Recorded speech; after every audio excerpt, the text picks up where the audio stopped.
9th class में जो हमारे पास चैप्टर 2 है,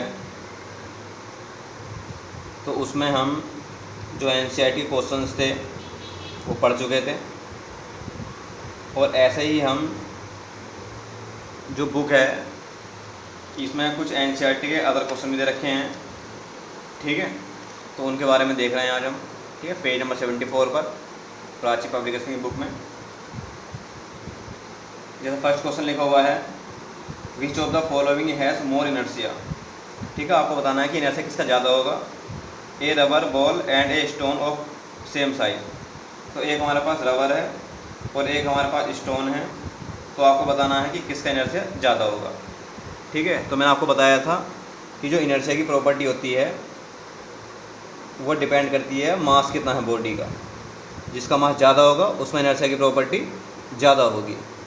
तो आपको पता है कि स्टोन में मास क्या होगा, ज़्यादा होगा, इतने ही सेम साइज़ के रबर के कंपेयरिंग में। तो स्टोन का मास ज़्यादा है, इसका मीन्स है कि इनर्शिया किसका ज़्यादा होगा, स्टोन का, ठीक है। यह है पहला पार्ट। सेकंड पार्ट है ए बाईसाइकिल एंड ए ट्रेन, तो आपको पता है कि ट्रेन का जो हमारे पास वजन है वो ज़्यादा होगा, जो मास है ज़्यादा होगा, तो इसका मीन्स है कि ट्रेन का इनर्शिया भी ज़्यादा होगा। थर्ड पार्ट है ए 5 rupees coin and A 1 rupees coin, ठीक है। तो जो 5 रुपीज़ का जो कॉइन होता है वो थोड़ा छोटा होता है, आपको पता है, ठीक है, वो थोड़ा भारी भी होता है।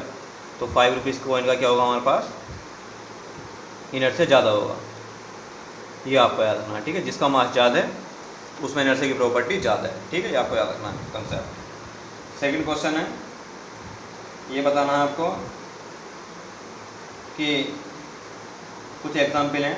Try to the identify number of times the velocity of ball change, ठीक है। Football player kick a football to another player his team who kicks to the football toward the goal, the goal keeper of the opposite team of collect the football and kick it toward the player of his on team, ठीक है। तो इसमें यही है कि हमारे पास अगर आपको वेलोसिटी चेंज करनी है तो क्या क्या हो सकता है हमारे पास। जब फुटबॉल खेलते हैं तो उसमें जो प्लेयर है पहले किक करता है फुटबॉल को, तो प्लेयर हो जाएगा, ठीक है। अब सेकंड प्लेयर अगर हमारे पास किक कर रहा है फुटबॉल को गोल की ओर, तो सेकंड प्लेयर करेगा। इस टाइप से अब गोल कीपर जो है कलेक्ट करेगा फुटबॉल को, वो गोल कीपर को देगा, ठीक है। फिर गोल कीपर किक करेगा फुटबॉल को, ठीक है। तो यानी कि 4 बार होगा उसमें एक प्रोसीजर। तो वेलोसिटी क्या हो जाएगी हमारे पास 4 टाइम्स इंक्रीज हो जाएगी, ठीक है। तो क्वेश्चन पूछा था कितने टाइम्स इंक्रीज होगी, तो कितना हो जाएगा 4 टाइम्स। 4 प्लेयर की मतलब 4 बार जो है वेलोसिटी में किक हो रही है, ठीक है, मतलब हम चेंज कर रहे हैं उसमें। तो ये रहेगा हमारे पास सेकंड वाले का आंसर, ठीक है। पहले प्लेयर, उसका सेकंड प्लेयर के पास पहुँचेगी, फिर गोलकीपर लेगा, फिर गोलकीपर उसको फिर दोबारा किक करेगा उसको, ठीक है। ये ध्यान रखना है, 4 बार जो है प्रोसीजर हो रहा है वेलोसिटी से रिलेटेड, तो 4 टाइम्स रहेगी, ठीक है।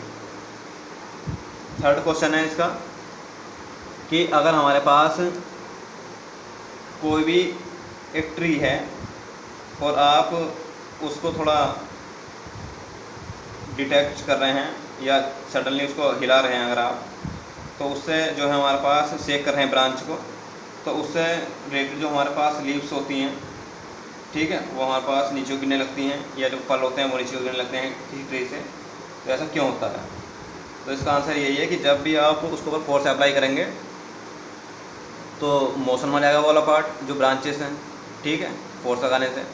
और जो फ्रूट्स होते हैं, ये जो लीव्स हैं, वो क्योंकि वो रेस्ट में रहना चाहेंगी, क्योंकि वो रेस्ट में हैं, वो अपोज करेंगे, है ना, अपनी पोजीशन चेंज होने का। ये प्रॉपर्टी कौन सी इनर्शिया है, रेस्ट का इनर्शिया। तो ये कंसेप्ट लगेगा वहाँ, ठीक है। तो when a force is applied, जब भी आप फोर्स अप्लाइड करते हैं ब्रांच टू शेक करने के लिए ब्रांच को, इट मूव्स, वो तो मूव करने लगती हैं, but leaves tends to remain in a state. लेकिन जो हमारे पास पत्ते हैं, वो लीव्स हैं या जो फ्रूट्स हैं, वो रेस्ट में रहना चाहेंगे उनकी इनर्शिया प्रॉपर्टी की वजह से, इसलिए क्या काम करेंगे, वो गिरने लगेंगे किसी को, ठीक है, डिटेक्ट होने लगेंगे। तो ये आपको याद रखना है, ठीक। ऐसे बस का एग्जाम्पल दे रखा है, ये मैंने आपको बताया था कि जैसे ही हमारे पास बस स्टार्ट कर रही है चलना, ठीक है, तो हम क्या काम करेंगे, जो हमारा नीचे वाला पार्ट है वो तो बस के साथ मोशन करता रहेगा, लेकिन जो ऊपर वाला पार्ट है वो रेस्ट में रहना चाहेगा। तो रेस्ट का इनर्शिया का ही एग्जाम्पल है ये भी, ठीक है। तो ये आपको याद रखना है। तो ये जितने भी क्वेश्चंस हैं ये हमारे पास इसी से रिलेटेड हैं, ठीक। अब जैसे कि हमारे पास 3 और 4 है क्वेश्चन, ये दोनों सेम क्वेश्चन है एक कंसेप्ट पर, मोमेंटम कंजर्वेशन के प्रिंसिपल पर। तो इसमें ध्यान देंगे आप। क्वेश्चन है from A rifle of mass 4 kilogram, ठीक है। तो हमारे पास 4 किलोग्राम मास रखा है राइफल का, M1 कह सकते हैं आप इसे, 4 kg। और बुलेट का मास रखा है आपको 5 ग्राम, 50 ग्राम है, ठीक है। तो आप इसको किलोग्राम में चेंज कर लेंगे, तो किलोग्राम में कितना हो जाएगा, 1000 से डिवाइड कर देंगे इसको, तो हो जाएगा हमारे पास 0.05 किलोग्राम। हमेशा एक ही यूनिट लेकर चलते हैं, ठीक है, क्वेश्चन करते हुए। विद इनिशियल स्पीड कितनी है उसकी, 35 मीटर पर सेकेंड थी। बुलेट को छोड़ने में जो स्पीड थी, initial fired with an initial velocity of 35 metre पर second. Calculate the initial recoil velocity of the rifle. हाँ, तो इनिशियल जो हमारा वेलोसिटी थी दोनों की, अभी तो रुकी हुई थी, ठीक है। तो मोमेंटम क्या था उसका, 0 था।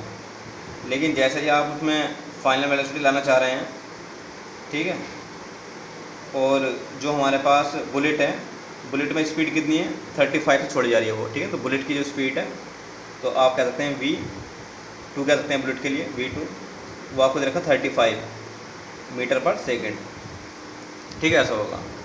तो नियम क्या होता है हमारे पास, अच्छा इनिशियल जो इनकी वो थी हमारे पास वेलोसिटी दोनों की, अभी तो छोड़ी तो नहीं है वो, ठीक है। तो उस टाइम तो कितनी होंगी, दोनों की 0 होंगी, यानी U1 भी 0 था बुलेट के लिए भी, और हमारे पास जो कोयल यानी कि जो बुलेट है और जो राइफल है दोनों के लिए वेलोसिटी कितनी थी, स्टार्टिंग में 0 थी, ठीक। और जब हमारे पास गोली छूट गई है उससे, तो उस टाइम वेलोसिटी कितनी है, वो 35 है। तो आपको बतानी है कि राइफल की वो बतानी है स्पीड, ठीक है, नहीं रिकॉइल वेलोसिटी बतानी है। तो फॉर्मूला होता है हमारे पास मोमेंटम कंजर्वेशन का, कि जब तक प्रोसीजर नहीं होता उस टाइम मोमेंटम कितना है, और जब हमारे पास उससे बुलेट छूट गई है उस टाइम मोमेंटम कितना है, यानी M1 U1 plus M2 U2, और ऐसे ही M1 V1 plus M2 V2। इनकी वैल्यू आप पुट कर देंगे, ये 4 है, और U1 कितना था आपका 0 इनिशियली, M2 कितना आपका 0.05, तो U2 कितना है आपका 0, M1 कितना है आपका 4, V1 कितना था आपको निकालना है, और M2 कितना है आपका 0.05, V2 कितना आपका 35, ठीक है, ये हो जाएगा। तो आप देख रहे हैं कि इस साइड वाला पार्ट 0 हो जाएगा, ये तो 0 हो जाएगा, ठीक। तो ये रहेगा आपका 4V1, और आप इनके मल्टीप्लाई कर सकते हैं। तो मल्टीप्लाई जब करेंगे आप इसकी, तो कितना हो जाएगा हमारे पास 5 5 जा 25, 5 3 जा 15 यानी 17, और जाएगा हमारे पास 2 के बाद पॉइंट लगा देंगे, पॉइंट लगा दिया हमने 2 के बाद, तो रहेगा 1.7 को आप इस साइड ले आओ, माइनस में आएगा साइड, ये 4V1, तो रहेगा आपका V1 इक्वल माइनस का 1.75/4। तो इसको आप 4 से डिवाइड कर सकते हैं, तो ये आपकी वैल्यू जाएगी निकल के, पॉइंट लगा लेंगे आप, 4 4 जा 4 3 जा, अप्रोक्स इतना रहेगा मीटर पर सेकेंड, ठीक है, माइनस में तो ये रहेगा, ठीक है। तो कोई भी अगर है वर्किंग हमारे पास इस टाइप की क्वेश्चन दिया हुआ आपको, तो अगर कोई प्रोसेस तब तक नहीं हुआ है तब उसका मोमेंटम कितना है टोटल वो निकाल लो, और जब प्रोसीजर हो गया हमारे पास वो प्रोसीजर, तो उसके बाद निकालो मोमेंटम टोटल, और दोनों को इक्वल रख दो, क्योंकि मोमेंटम कंजर्व होता है, ठीक है। तो कोई भी कोलिजन हो या कोई भी हमारे पास बुलेट है, राइफल है, गन है, तो पहला मोमेंटम क्या था उसका इनिशियली, और बाद में इनिशियली कितना, ठीक है नहीं। तो इनिशियली तो क्या था, सबको दोनों 0 थे, अभी वो जो बुलेट है वो छोड़ी तो गई नहीं थी, और बाद में क्या हो गया, बाद में एक स्पीड दे रखी है आपको, दूसरी आपको निकालनी थी, वो आप फाइंड कर सकते हैं, ठीक है, इस मेथड से। तो ये क्वेश्चन है 4 वाला क्वेश्चन आप देख लेंगे ऐसे करके, आसान है, इसी मेथड से ही होगा। M1 U1 plus M2 U2 equal M1 V1 plus M2 V2, ठीक है, इसी से कर लेंगे आप। और इससे रिलेटेड मैं क्वेश्चन आपको कहीं करा चुका था पहले, तो इन्हें आप देख लेंगे, और कल से आप न्यू चैप्टर देखेंगे, चैप्टर नंबर 3, ठीक है, इसकी NCERT कंप्लीट कर लेंगे।